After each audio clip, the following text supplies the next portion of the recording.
नमो नमः. नमस्कार मंडळी. वक्रतुंड महाकाय सूर्यकोटी समप्रभ निर्विघ्नं कुरु मे देव सर्वकार्येषु सर्वदा. नमस्ते शारदे देवी सरस्वती नमोस्तुते. वसत्वं मम जिह्वाग्रे सर्वविद्याप्रदायिनी. नमस्कार मंडळी. गेल्या भागामध्ये आपण रामरक्षेचे जे कवचाचे श्लोक आहेत त्या संबंधी विचार केला होता. आज या कवचाच्या श्लोकांची फलश्रुती असलेले जे थोडे श्लोक आहेत त्या संबंधी थोडा विचार करणार आहोत. कवचाच्या फलश्रुतीचा पहिला श्लोक आहे म्हणजे रामरक्षेतला 10वा श्लोक. एतां रामबलोपेतां रक्षाय सुकृती पठेत सचिरायुः पुत्री विजयी विनयी भवेत. सत्कृत्य करणाऱ्या माणसाने रामाच्या सामर्थ्याने ओतप्रोत भरलेल्या अशा रामरक्षेचं पठण केलं तर तो दीर्घायुषी होईल, सुखी होईल, त्याला पुत्रप्राप्ती होईल, तो विजय मिळवेल आणि एवढं सगळं मिळून सुद्धा तो अतिशय विनम्र असा राहील. याचा सविस्तर अर्थ बघूया. रामरक्षा ह्या स्तोत्र पठणामुळे होणाऱ्या लाभांची यादीच आपल्याला सांगता येईल. कारण हे का करावं, हे का वाचावं, त्यामुळे मला काय मिळेल, हे प्रश्न आजच्या पिढीला पडतात. त्यांची उत्तरं या फलश्रुतीमध्ये दिलेली आहेत. रामरक्षा हे सामान्य स्तोत्र नाही. राम या बीजमंत्राने व्यापलेल्या रामरक्षेचं सामर्थ्य अफाट आहे. पण जो रामरक्षा पठण करणारा माणूस आहे तो कसा हवा हेही सांगितलेलं आहे. तो सुकृती म्हणजे सदाचारी हवा, पुण्यवान हवा, ही अट आहे. वेद, धर्मशास्त्र, नीतिशास्त्र जाणून व्यवहार करणारा असावा. स्वतःची चूक मोकळ्या मनाने कबूल करणारा असावा. तो नम्र असावा. दुसऱ्याचे उपकार कायम स्मरणात ठेवून तसं वागणारा असावा. अशा माणसाला रामरक्षा पठणाची गोडी लागेल. त्याला रामरक्षेचा जास्तीत जास्त लाभ होईल. त्याला सुखसमृद्धीने भरलेलं दीर्घायुष्य मिळेल. एवढे फायदे सांगितलेले आहेत. पुढचा श्लोक बघूया. पाताल भूतल व्योम चारिणश्छद्मचारिणः न द्रष्टुमपि शक्तास्ते रक्षितं रामनामभिः. रामाच्या विविध नामांनी जसं रक्षण केलं आहे अशा मानवाला पाताळात, भूतलावर आणि आकाशात फिरणारे कपटाने वावरणारे लोक बघू सुद्धा शकणार नाहीत, इतकं सामर्थ्य रामनामामध्ये आहे. रामनामाचं पवित्र, अभेद्य व संरक्षक असं आवरण रामरक्षा म्हणणाऱ्याच्या भोवती आपोआप तयार होतं. त्यामुळे त्याला त्रास द्यायला कोणीही धसावत नाही. रामरक्षेचा पाठ जो करतो त्याला स्थलशुद्धी, भूशुद्धी, आत्मसंरक्षण इत्यादी विधी करण्याची गरज नाही. रामनाम जपल्याने हे सर्व त्याला साध्य होतं. मात्र रामनामावर त्याची पराकोटीची श्रद्धा हवी. रामावर भक्ती हवी, निष्ठा हवी आणि विश्वास सुद्धा हवा. पुढचा श्लोक आहे. रामेति रामभद्रेति रामचंद्रेति वा स्मरन् नरो न लिप्यते पापैर भुक्तिं मुक्तिं च विन्दति. राम, रामभद्र किंवा रामचंद्र ही सगळी रामाचीच नावं आहेत. यापैकी कोणतंही नाम स्मरणाऱ्या माणसाला पापाचा लेप लागत नाही. तो सर्व भोग भोगून शेवटी मोक्षपद मिळवतो. जो रामनाम भक्तिभावाने स्मरतो तो पापापासून कायमचा मुक्त होतो, निर्भय होतो. रामकृपेने मन व बुद्धी ही शुद्ध होते. पाप करण्याचा विचारही त्याच्या मनाला शिवत नाही. त्याला स्वार्थ तर साधता येतोच, पण परमार्थही साधता येतो आणि हे सगळं याच जन्मात त्याच्या हातून घडतं. पुढचा श्लोक आहे, जगज्जेत्रैकमंत्रेण रामनाम्नाभिरक्षितम् यः कंठे धारयेत् तस्य करस्थाः सर्वसिद्धयः. अखिल जगताला जिंकणाऱ्या रामनाम या एकाच मंत्राने अभिरक्षित किंवा संस्कारित असा ताईत किंवा गंडा धारण करणाऱ्याला सर्व सिद्धी प्राप्त होतील. राममंत्राने अभिमंत्रित ताईत, गंडा, दोरा हे धारण केल्याने व्यक्ती निर्भय बनते. सर्व संकटापासून त्याचं रक्षण होतं आणि त्याला सिद्धी प्राप्त होतात. म्हणजे नक्की काय होतं? ह्या सिद्धी 8 महत्त्वाच्या सिद्धी सांगितलेल्या आहेत. त्या कोणत्या आहेत आणि त्यांचा अर्थ काय याचा थोडक्यात विचार करू.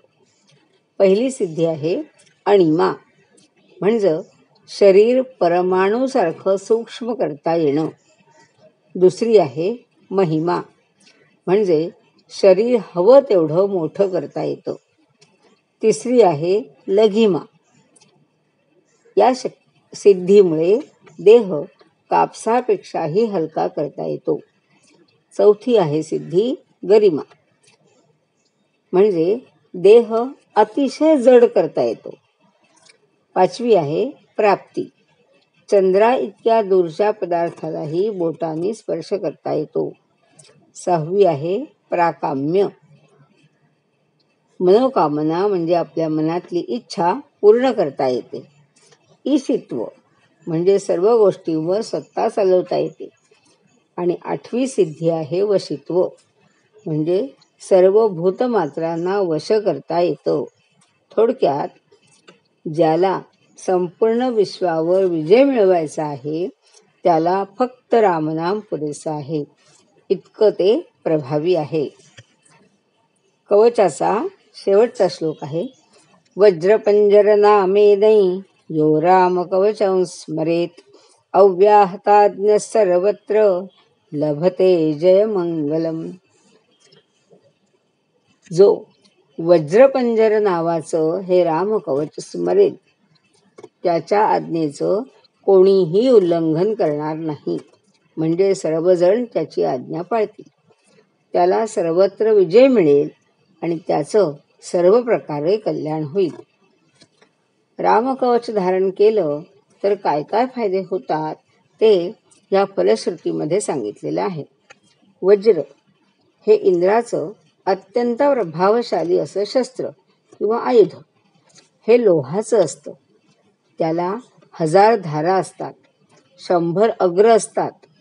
हे अविनाशी असं शस्त्र आहे, अभेद्य आहे. पंजर म्हणजे शरीर.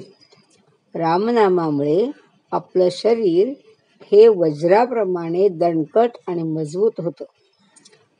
लौकिक व्यवहार करताना गुणांचं कवच धारण करावं लागतं, तेही त्याला या रामनामामुळे प्राप्त होतं. कारण रामाकडे सर्व सद्गुण होते. अव्याहताज्ञ म्हणजे ज्याच्या आज्ञेचं कोणीही उल्लंघन करू शकत नाही असा.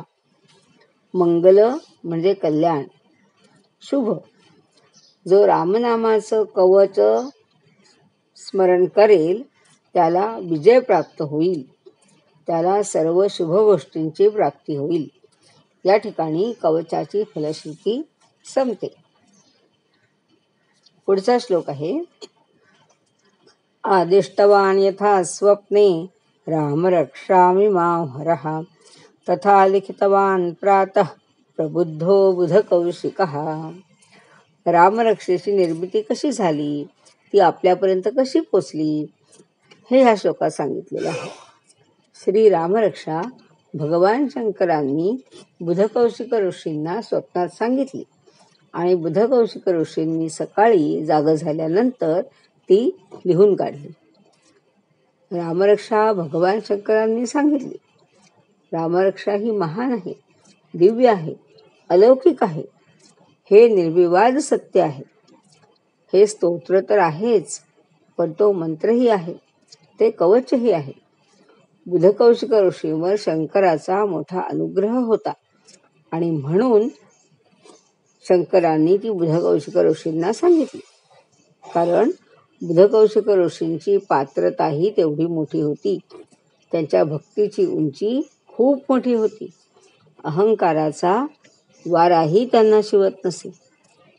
म्हणून त्यांना रामरक्षेचं श्रेय हे एवढं असून सुद्धा रामरक्षेचं श्रेय बुधकौशिक ऋषींनी स्वतःकडे घेतलं नाही. केवढीही नम्रता त्यांच्या अंगी होती. ते असं म्हणतात की मी फक्त निमित्त मात्र आहे. मी ती फक्त जशीच्या तशी लिहून काढली, पण शंकरांनी ती सांगितली म्हणून शंकर आणि बुधकौशिक हे दोघेही आपल्याला वंदनीय आहेत.